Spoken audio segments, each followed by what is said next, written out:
I made a huge rookie mistake, one that wrecked an entire video, and I'm gonna tell you about it at the end of this.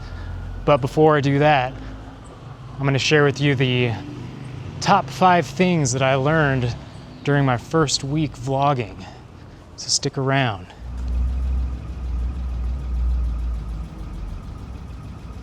I made a vlog. It was my first vlog. I was proud of myself. It wasn't good, but it was something. And I sat down to edit, and I realized I had nothing to cut to. I didn't shoot any B-roll. That was when I realized I wasn't thinking like a storyteller or a filmmaker. I was just filming stuff. B-roll is super important, not just for having something to cut to. It adds texture to your video. It helps convey the mood and the story that you're trying to tell. I think the part that bugs me most about this mistake was that I wasn't taking any time to observe.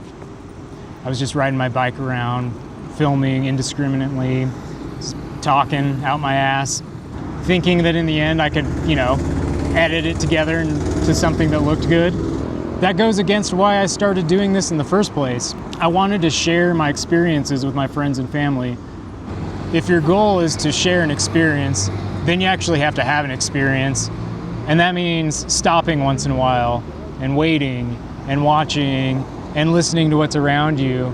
Not everything needs to be filmed, but if you film nothing, then you don't have a story at all. So, lesson learned, shoot some B-roll. All right, I need to find a snack, I'm dying.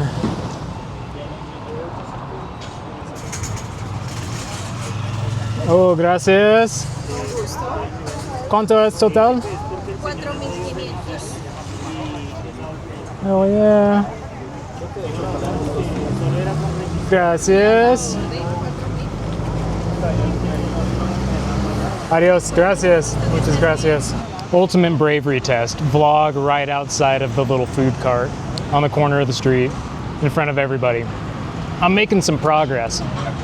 I started this channel to share what my wife and I are doing, living abroad and working remotely, mostly so my friends and family back home know that I'm not like kidnapped or something. It's easy to get lost trying to make content, putting yourself in cool situations to get rad shots.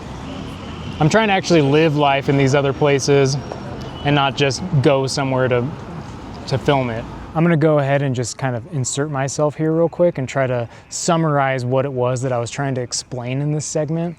I think I was a little too into the food to stay on track. The lesson that I learned was to, document instead of create, to not forget what my mission is, and to not get bummed out if my expectations aren't met. Because it's so easy to have these great expectations of going out and getting certain footage and doing something cool. And that's not the point of doing all this. The point is to actually go out and have a good time and share that good time with you all. So that's what I'm trying to say. Coffee and an empanada, 4 mil, 500. Careful with the tinto though. Stuff sometimes it's so sweet. Sometimes it's black, sometimes it's got a bunch of milk in it. This one's black with a ton of sugar. I love Bogotá street food. You can find it everywhere. It's so cheap and it's so good. Lesson number 3, talking to the camera is weird. That sure was out of focus. I don't know what this camera was thinking. But what I'm trying to say in that moment is that I learned how freaking weird it is to walk around talking to a camera. And there's no getting around that. It just, I'm assuming, takes practice. And you gotta go out and do it. You have to be uncomfortable. So much of what I learned this week was just embrace being uncomfortable. And if I could summarize this into a lesson or a mistake, it's I should have started a lot sooner. I should have just gone out and filmed myself talking and learned to get comfortable with it. Or as comfortable as you can possibly be. I don't know if you ever totally get comfortable doing this, but yeah, I can try. That kind of brings me to my next lesson. We'll call it embrace the fear.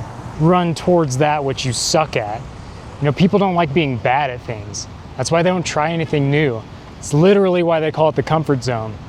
But if you don't push yourself outside the comfort zone and try new things, you're gonna be broken whenever you find yourself being bad at stuff, because you will be bad at things, even the things that you think you're good at. One day you will be humbled, and are you going to be resilient enough to survive that? It's that hero's journey thing, right? But I feel like it's more of the fool's journey. You start off, you don't know anything, you keep making mistakes and keep embarrassing yourself. Maybe that's the only way you get better. But there's like a certain power that comes with being the fool, right? Because you know nothing. You're free to make mistakes. The lesson, just make mistakes.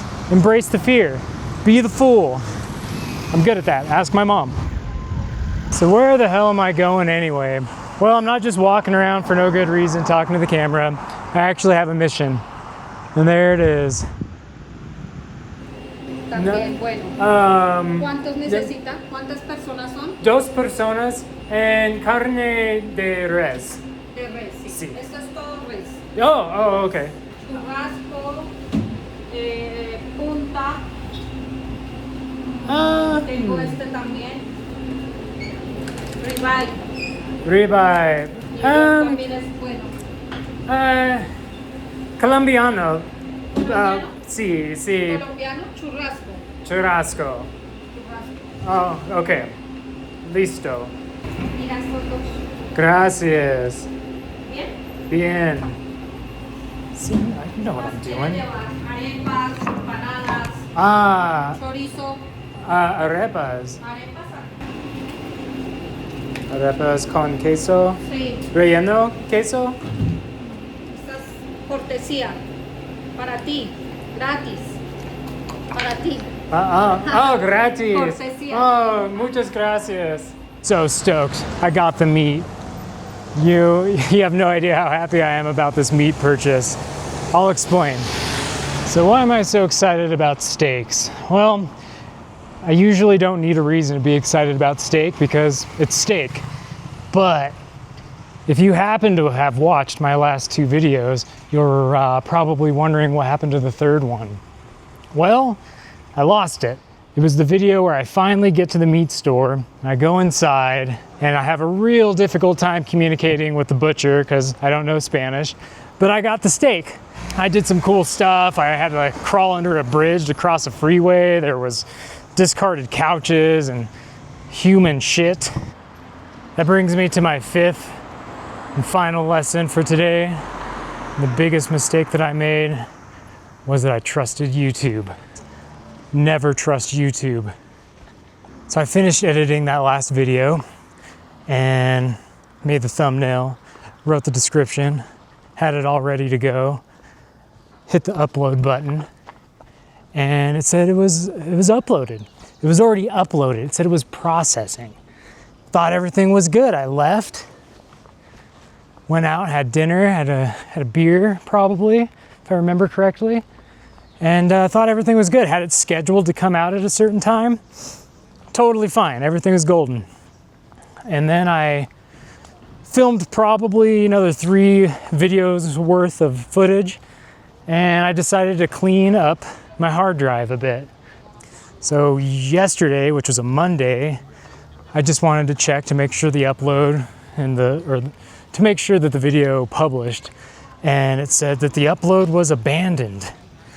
Like, what does that mean, abandoned? It was already uploaded, it was just processing. Well, YouTube, for some reason, just abandoned the video. So like a true rookie, I deleted everything before making sure that it actually posted to YouTube. And I admit that one's on me. That's the final lesson. Don't trust YouTube. Don't delete your stuff until you know for certain you don't need it again. And I'm just thankful I learned that lesson now instead of down the line when my videos hopefully get a little bit better. So that's the reason for today's steak mission. I had to complete the series. I had to get some steak. I had to bring it back home. You know, and it's fine because the last time I got the steak, I got back home and it rained for like 2 days solid. And then it rained on and off for the next few days. I never even got to fire up the grill. I had to cook the steaks inside. And while edible, it wasn't as exciting. So now I got new steaks and hopefully the weather holds up and I can grill these babies. So yeah, mission accomplished.